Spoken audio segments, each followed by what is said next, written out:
ऐसा है कि हमारे यहाँ जो यज्ञ होता है उसमें हजारों लाखों करोड़ों आहुतियां पड़ती हैं, लेकिन एक आहुति होती है जिसको पूर्णाहुति कहा जाता है। जब तक पूर्णाहुति नहीं होती है तब तक कोई यज्ञ पूरा नहीं माना जाता है। यह माना जाता था कि शंकराचार्य जी के नहा लेने के बाद समस्त सनातन धर्मियों ने स्नान कर लिया, वो पूर्णाहुति का नारियल होता था इस यज्ञ का। इस बार वही नहीं हो पाया है। तो निश्चित रूप से जो भी सनातन धर्मी है वो इस बात को समझते हैं कि ये क्या हुआ। अखिलेश यादव जी ने बताया कि अनिष्टकारी घटना हुई। किन्होंने बताया? अखिलेश यादव जी ने। अखिलेश यादव जी समझते होंगे, उन्होंने बताया होगा। जो भी समझता है वो कहेगा ही कि ये तो ठीक नहीं हुआ, और जो ठीक नहीं हुआ है तो उसका परिणाम भी तो ठीक ही नहीं होता है। भारी मन से आप विदा हुए वहां से, नहीं सोचा स्वाभाविक है कि इस तरीके की भी घटना होगी? नहीं, कभी कल्पना भी नहीं की थी, ये तो कल्पना भी नहीं की थी। और विशेष करके इस तरह की घटना का होना अकल्पित था। और फिर 11 दिन तक लगातार मौका देने के बाद भी अपनी भूल को, अपनी गलती को, अपने अपराध को न सुधारना, ये तो मतलब कल्पना करने पर भी नहीं कल्पना हो पाती है ऐसे। क्या इसके पीछे की वजह क्या मानते हैं कि क्या सत्ता की मद में चूर है? ये गौ हत्या बंद नहीं करना चाहते।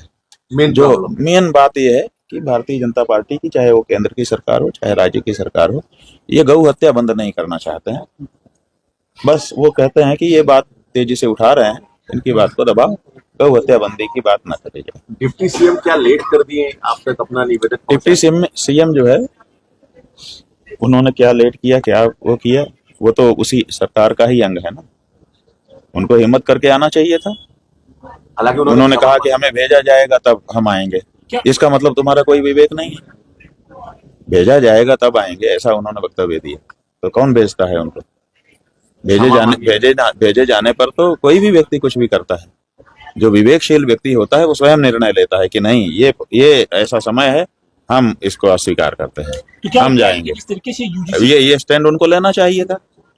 नहीं, ये चूक गए। उनको चाहिए था कि वो अपना स्टैंड लेते कि भाई अब यहाँ पर हम नहीं सुनेंगे, ये बहुत बड़ा बुरा हो रहा है, मुख्यमंत्री इसको कैसे स्वीकार कर लो। जिसके भी दबाव में थे, उनको वो स्टैंड नहीं ले पाए। महाराज जी, अभी अमित शाह गृह मंत्री जी ने गुजरात गांधीनगर में एक बयान किया है कि जो भी सनातन धर्म का अपमान जो सत्ता सरकारें करती हैं, वापस सत्ता में कभी भी नहीं वापस नहीं आती है। तो हाँ, तो समझिए कि वो अपना डेथ वारंट साइन कर रहे हैं। यूजीसी क्या ऐसा कह करके यूजीसी उसकी शुरुआत है, यूजीसी कानून जो वक्तव्य दे रहा है कि सनातन का अपमान करने वाला दोबारा सत्ता में नहीं आता है, ये क्या है? सनातन का ही तो अपमान है। ब्रह्मचारी तो सनातनी ही होते हैं, बटुक तो सनातनी ही होते हैं, साध्वियां तो सनातनी ही होती हैं, सदगृहस्थ तो सनातनी ही होते हैं, संगम स्नान करने वाला तो सनातनी ही होता है, शंकराचार्य तो सनातनी ही होता है। इनका अपमान करने वाला, यही तो कह रहे हैं कि सनातन का अपमान करने वाला सत्ता में नहीं आता। सनातन का तो अपमान हुआ है, सनातन का तो अपमान हुआ है। तो फिर उनकी बात दोहरा रहे हैं। हमारी बात दोहरा रहे हैं उसको।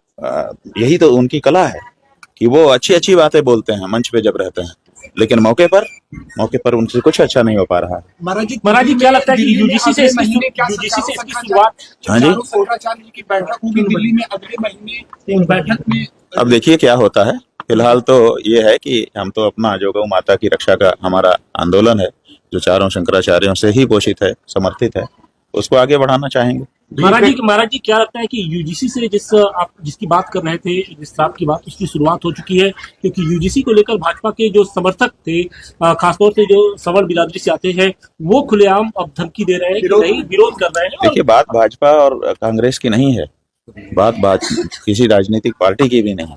बात यह है कि ऐसा कानून कैसे लाया जा सकता है जो एक ही समूह के लोगों को एक दूसरे के सामने खड़ा करके एक दूसरे से लड़ा दे। आप एक जाति को दूसरी जाति के सामने खड़ा कर दे रहे हैं और दोनों आपस में लड़ेंगी। दोनों आपस में लड़ेंगी तो दोनों का नुकसान होगा, दोनों लड़के मर जाएंगे। आप तो हिंदू धर्म को समाप्त करने का रास्ता बना रहे हैं।